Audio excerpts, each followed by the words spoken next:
La la la la la la And we're going into the next command, which is the rotate command. Rotate does have a button, and it also has a keyboard command. If you type Q, you activate the rotate, and you'll notice that the cursor changes to the same icon in the toolbar. Rotate is a little different. Whoa, what just happened? There is a protractor connected to my cursor. What the heck? This is how rotate works. The protractor is usually used to help you find angles that you want to rotate. So, if you hover your mouse over your object, you'll see that the protractor changes axis, or axes, I should say. The colors are associated with the axis that you're going to rotate from. So I'm going to start with the green axis. Axes, I can never say that right. I'm going to click, and you'll notice that as soon as I click, wherever I move my cursor, so does that protractor a little bit. And what it's wanting to know is what reference angle do you want to start from? And generally when you start a reference angle, you want it to go straight. Can you see how I have the red axis highlighted? Because otherwise it's black until I'm actually aligned with an axis. So I'm going to click, and then you'll notice how it kind of gives me that reference angle so that I can turn things. Now, what I did just to show is I actually only had the face highlighted. So as soon as I do the rotate, it's actually keeping the rest of the shape, like the back part, solid, and it's only rotating the face. So the rest of the object kind of goes with it. So I've totally created a very unique shape that's very abstract right there. But that's not necessarily what I wanted to do. So Control Z to get back to my original. This is where you have to keep reminding yourself. Triple click to select the entire object. Then rotate. Then we'll click on here and we'll use a reference angle, and then see how we can use that reference angle to kind of decide what angle we want to go at. If I want to go at a 45-degree angle, I just type 45, and you'll see how it updates in the bottom right hand corner of your screen. Hit enter, and I have rotated this object 45 degrees in the air. So to demonstrate again, we've got the protractor, and we can tell it a reference angle, so straight, and then we can go another 45 degrees to make it perfectly straight up and down. Notice that it did take it off of the original plane, so it's kind of sitting a little bit below the plane. That happens quite often. You just have to pay attention to how you're rotating. But I can do this on any side. So here's the red axis, and I can actually rotate this direction. I can flip around and do this axis, and we can kind of do it this way. Gosh, there's so many different ways that you can go about rotating objects, and it's kind of fun. You just have to play with it a little, and this is one of those commands that you can't master until you've played around with it for quite a while. So you might have to undo and keep trying. It's a trial and error kind of thing to get it to do what you want, but this is how you can create some things that looks very Matrix, like it's suspended in the air in action. Wah! I'm going to Control Z to go back to the original. But that is how rotate works. So to demonstrate it just one more time, make sure that you have the entire object selected, or else you're only going to be rotating a part of the object. Then click the rotate command. Decide what you want to rotate from, so even if you want to do it from an edge, you have to still give it a reference axis to work from, and then it'll help you and guide you to how you want to make the object go based on the reference point and the reference angle that you gave it. Cool? Alright, let's move on to the next one. I'm just doing undo until I get my object back in the right position. The next command I'm going to show you is the scale. Scale is located underneath rotate, and you'll notice that as soon as I click on it, and which, by the way, you can also type S for scale on your keyboard to activate the scale command. As soon as you do, you notice that your object comes with all these little green grips all the way around it.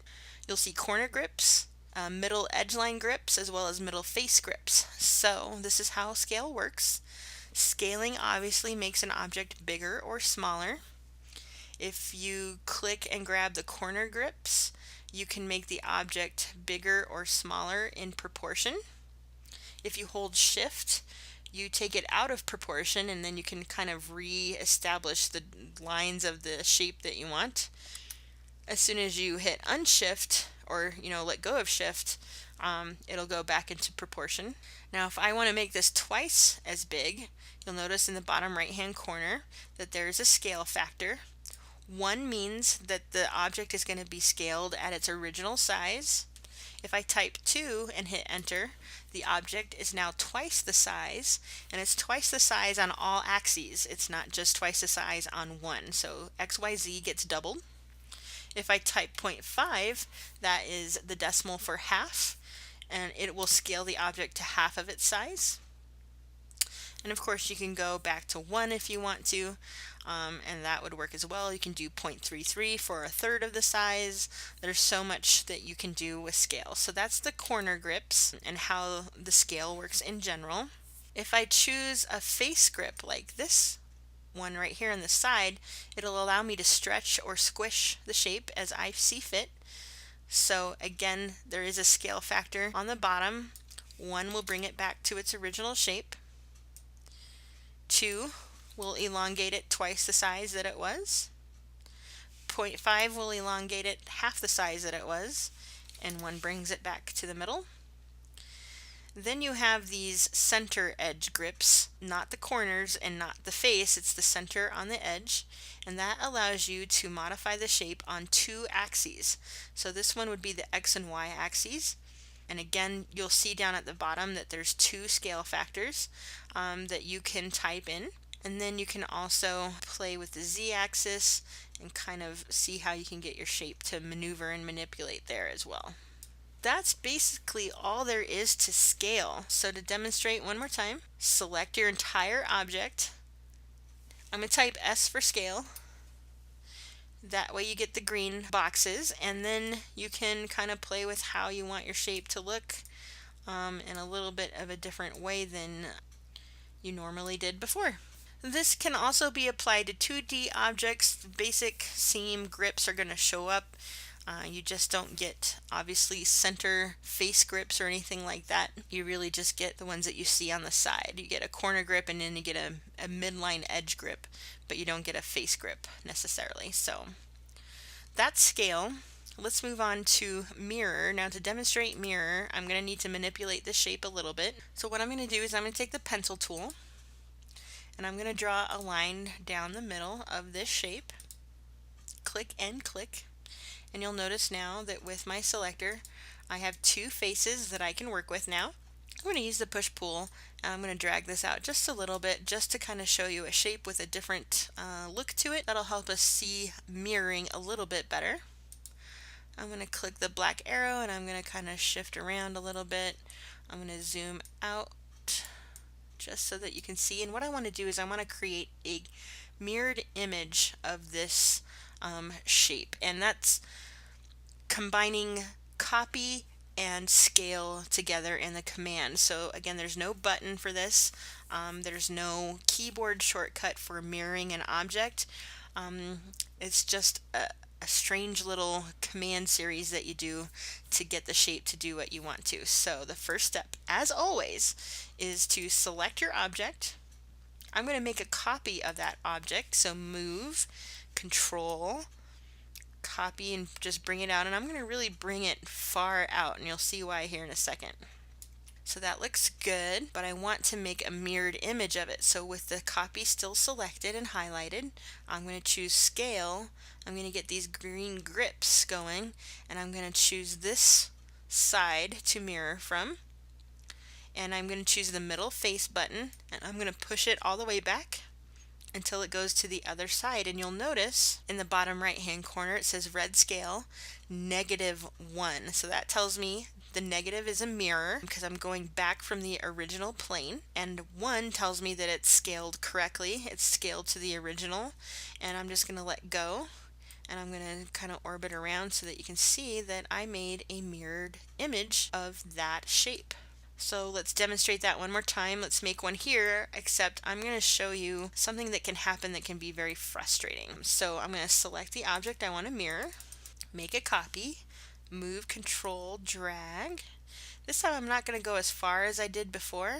I'm going to go kind of like about right here. Scale command, middle face grip, push it back into itself until I get it to come back over. And I could literally type at this point -1, enter, and it'll be an exact copy, except now you can see I'm overlapping the original shape. Now if I select my arrow and kind of let go, you'll see that it really did something strange here. I've got faces that I can play with, but that original shape is no longer its own shape, and if I triple click, it's going to highlight everything. So a very strange behavior of SketchUp is that anytime two objects touch each other, they glue together. So if you're going to mirror an image, you have to make sure to give it plenty of space so that you don't accidentally run into another object. I mean, this is kind of cool because I could pick a face and I could, drag it up if I wanted to or anything like that, but I can't separate these two shapes anymore. It is glued together in a different way. It even kind of manipulated itself because of the overlap situation. So if you're going to do it, what you'll have to do is you'll have to move this object further away in order for you to get the mirror tool to work. And you can still do it. Scale, select the middle face, push and pull it into itself, and just type -1 to get it perfect. And then I'm going to orbit just so that you can see that I made an exact mirror of this one. And I'm going to show you the next command, which is offset.